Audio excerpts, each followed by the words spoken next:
وبنكمل حكايتنا. وتاني يوم في المكتب أميرة بتسأل نهى عن دكتور يسري، ولكن نهى بتكون مش عارفة مين دكتور يسري.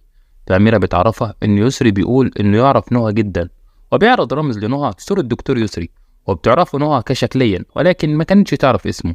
ودارين بتعرف نهى إنها لازم تكون معاها بعد بكرة علشان يروح الإسكندرية. بعدها رامز بيقابل ولاء وبيسألها لو كانت مفتقداه. ساعتها بترد عليه ولاء هتفتقده ليه وهو غاب يومين عن المكتب بس. وبعدها بتروح لأميرة وبتعرفها إن رامز برميل رخامة. بعدها بتروح أميرة ليحيى علشان أوراق القضية، وبتسأله ليه متغير بقاله كام يوم، وبيعرفها إن دارين عايزة تسيب الشغل. ساعتها أميرة بتسأل يحيى لو كان السبب فيديو معتز، ولكن يحيى بيقول لها إن دارين بتحس إن حياتها هتضيع في المكتب. وبتسأل أميرة ليه دارين ما اتجوزتش لما جوزها توفى، فبيقول لها يحيى إنه أكيد ما لقيتش الإنسان المناسب ليها. في نفس الوقت خالد وزينة بيكونوا قاعدين في كافيه، وبيعرفها خالد إن لازم تكلم زياد علشان تبعده عن منة. وفي البيت زينة بتحاول تفهم زياد إنه يبعد عن منة وإنهم ما ينفعش يبقوا متخاصمين، ولكن زياد بيعرفها إن طول ما بتكلم خالد هيفضلوا متخاصمين. تاني يوم دارين وأميرة بيكونوا رايحين الإسكندرية علشان قضية نهى، وأميرة بتسأل دارين ليه ما حاولتش ترتبط بعد جوزها، فبتعرفها دارين إن الوحيد اللي حبته كان بيحب واحدة تانية. وبنفهم من كلام دارين إنها بتحب يحيى. وبتعرف أميرة إن مشكلة يحيى إنه اللي بيحبها مش واخدة بالها منه، وكانت بتقصد أميرة بكلامها. وبتعرف أميرة إنها عايزة تفض الشراكة وتسافر تشوف حياتها. بعدها بنشوف رامز مع نهى وهم رايحين اسكندرية علشان القضية بتاعتها، وبيسألها رامز عن سبب عدم حضور أبوها الجلسة. ساعتها نهى بتعرفه إن في حضور أبوها هتكون متوترة، علشان كده طلبت منه إنه ما يحضرش الجلسة. وبنروح لأميرة وبتعرف دارين إنه يحيى كان متأثر جدا بقرار إنك تاخدي نصيبك وتسافري. وفي المحكمة دارين بتسأل دكتور يسري لو كانت نهى هي اللي حرقت المعمل، وبيأكد يسري إنه مستحيل نهى تعمل كده. وبتسأل دارين لو معاه دليل يقدر يثبت كلامه، فبيعرفها إنه الساعة 8 الدكتورة نهى كانت بتجري زي ما بتعمل كل يوم. وقتها سمع جهاز الإنذار وشاف عربية المطافي معدية ناحية المجمع، ولكن دارين بيكون معاها تقرير طبي لدكتور يسري بمرض في العين اسمه عشاء ليلي، بيكون غير قادر على الرؤية بالليل، يعني مستحيل يكون شاف نهى وهي بتجري أو شاف عربية المطافي. وقتها دارين بتتهم دكتور يسري بالكذب لأنه عايز يخرج نهى وممكن يكون هي اللي حرقت المعمل، ولكن دكتور يسري بيعترف إن هو اللي حرق المعمل لأن نهى كانت هتسافر بعثة لألمانيا. وقتها قرر يحرق المعمل عشان ما تسافرش لأنه بيحبها. ساعتها بتحكم المحكمة ببراءة نهى. بعدها بتوصل دارين أميرة للبيت، ولما بتوصل بتكون مصدومة جدا أميرة من وجود عمر جوزها. بعدها وهم قاعدين على العشاء أميرة بتسأل عمر إزاي قدر يدفع الكفالة علشان يخرج، فبيعرفها عمر إنه اتصرف ودفع الكفالة والقضية لسه شغالة. وبيسألوا زياد لو كان هيرجعوا بيتهم، ولكن أبوه بيعرفه إن لسه محجوز على كل أملاكه. وبعد الأكل عمر بيحاول يقرب من أميرة، ولكن أميرة بترفض وبتقرر تنام جنب الأولاد. وتاني يوم الصبح على الفطار زياد بيطلب من أبوه يروح التصوير مع منة، ولكن عمر بيقول له يستأذن من أمه. وبتوافق أميرة إنه يروح ولكن ساعتين بس. وفي المكتب يحيى ودارين بيكونوا موجودين مع الأستاذ نجاتي، واللي بيكون محامي شاطر جدا، وده المحامي اللي كانت أميرة ويحيى شغالين معاه في المكتب قبل كده. وبيعرفهم المحامي إنه معاه قضية ومحتاج حد يمسك له القضية، لأن بقاله 15 سنة في الكويت ولسه مش متأكد من المحامين اللي عنده في المكتب. فبتعرفوا دارين إنه في محامية شاطرة معاهم هتمسك القضية، وبتكون بتتكلم عن أميرة.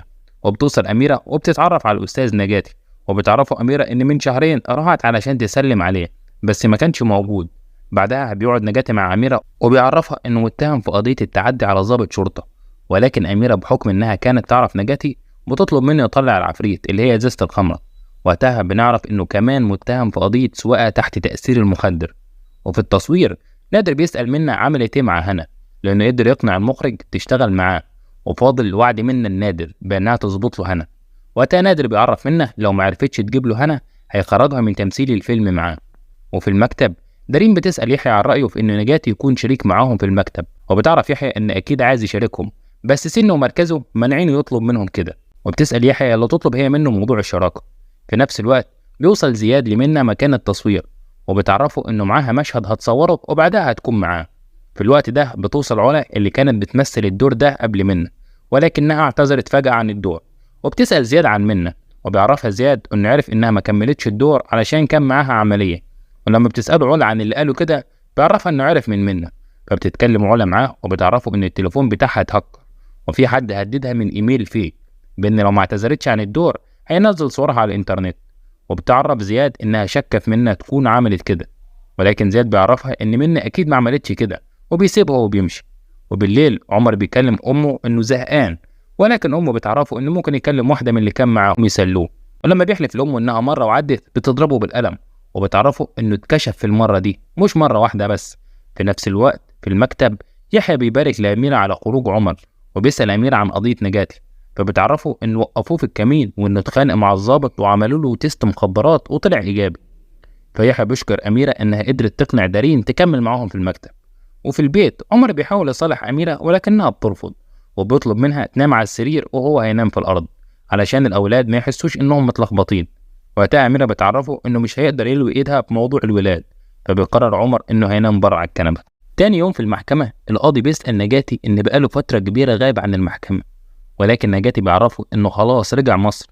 ولكن القاضي بيعرفه إنه رجع بقوة وسايق عربية تحت تأثير مواد مخدرة وكمان بيتعدى على ضابط.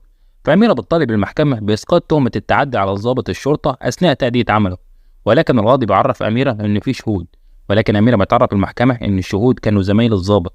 وقتها النيابة بتعترض إنها تشكك في الشهود، خصوصا إن الشهود من رجال الشرطة. فأميرة بتستند بالمادة 434 في حالة إن لو في خصومة بين الشاهد ومن يشهد عليه من موانع قبول الشهادة. وقتها القاضي بيستبعد شهادة الضباط والعساكر وبيسأل النيابة لو في شهود تانية، ولكن النيابة بتعرف المحكمة إن في شاهد تاني واللي بيكون اسمه طارق، واللي كان سايق ورا الأستاذ نجاتي. وكمان بيكون في تحاليل مع النيابة إنه نجاتي كان سايق وتعدى على الشرطة تحت تأثير الكحول. فأميرة بتعرف النيابة إن القيادة تهمة والتعدي تهمة تانية، وبتطالب بإسقاط تهمة التعدي. ساعتها المحكمة بتأجل الجلسة لاستماع شهادة الشاهد طارق. وفي المدرسة زياد بيكون متضايق جدا من منى، وبيسألها عن علا ليه هددتها علشان تسيب الدور وتاخده هي، فبتعرفه منى إنها فعلا عملت كده، فبيتضايق منها زياد وبيسيبه وبيمشي. في نفس الوقت نجاتي بيسأل أميرة عن مكتب يحيى ودارين لو كان شغال كويس أو لأ، وبيعرفها إنه عايز يشاركهم، وبيطلب من أميرة إنها تساعده يبقى شريك معاهم في المكتب. في نفس الوقت عمر بيعرف سيف إنه لازم يخلي عزت يشهد معاهم، ويعرفه كمان إن طول فترة السجن هيعمل شهرية لعيلة عزت لحد ما يخرج من السجن، ويفهمه كمان إنه مش هيطول في فترة السجن. بعدها أميرة بتكلم حماتها وبتعرفها إنها اشترت أوضة نوم تانية، وبتطلب منها تدخل الرجالة عشان يفرشوها. وبعد ما بتوصل أميرة البيت بيشكرها عمر على أوضة النوم، وبيعرفها إن أول ما يكون معاه فلوس هيدفع لها تمن الأوضة. وبعدها بيسأل زياد أمه ليه كل واحد منهم في أوضة، وبيعرفهم إن دايما كانوا بيتخانقوا وعمرهم ما كل واحد منهم قعد في أوضة. فأميرة بتعرفهم حتى لو هي وعمر سابوا بعض هيفضلوا هو وزينة زي ما هم.